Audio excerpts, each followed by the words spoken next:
தெரியும் அவருக்கு ஓரளவுக்கு. அவர் நேத்து சொல்லிட்டாங்க. மோட்டர் தான் ஐயோ அண்ணே எப்பலாம் வராதே. எங்க போட்டு தூக்கணும். எவ்வளோ தூக்காம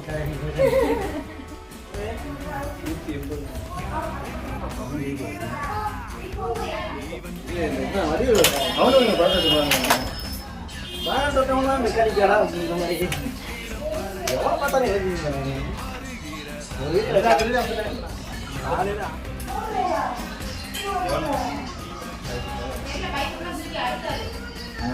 மோட்ரு பம்புனா 2500 2200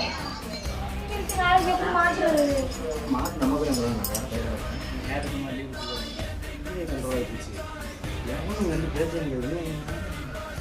ஒரு காலத்தை சொல்லலாம் தம்பி நம்ம பையன் இருக்கேன் பாருங்க இன்ஜினியர் 800 சம்பளம் வந்து வேலை வாங்குறாங்க 5 ரூபா ஈஸி 500 500